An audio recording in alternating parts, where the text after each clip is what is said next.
அம்மனை வணங்கும் முறை பற்றிய சில வழிமுறைகள். 1. தயாரிப்பு. வழிபாட்டு பொருட்கள்: பூக்கள், மல்லி, ரோஜா, துளசி. விளக்குகள்: ஆலங்கார விளக்குகள், நெய் விளக்கு. சந்தனம், குங்குமம். நிவேதனம்: பலகாரம், பழங்கள், பாயசம். 2. ஆலங்காரம். அம்மனை அலங்கரித்தல்: பூக்களால் மாலையிட்டு சந்தனம், குங்குமம் அணிவிக்கலாம். 3. தீபாராதனை. அம்மனின் முன்னால் நெய் விளக்கை ஏற்றி தீபாராதனை செய்யுங்கள். தீபாராதனை செய்யும் பொழுது மனசார அம்மனை நினைத்து மந்திரங்களை பாராயணம் செய்யுங்கள். 4.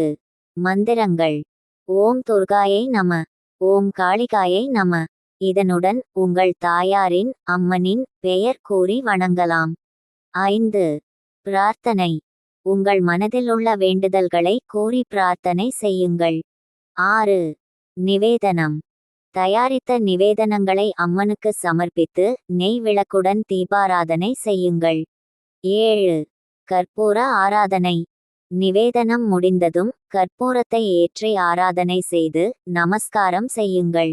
8. முடிவுரை. பிரார்த்தனை முடிந்ததும் அம்மனை மனதில் நினைத்து நமஸ்காரம் செய்து நிவேதனம் பிரசாதமாக ஏற்றுக்கொள்ளுங்கள். இவ்வாறு செய்தால் அம்மன் அருள் கிடைக்கும் என நம்பிக்கை.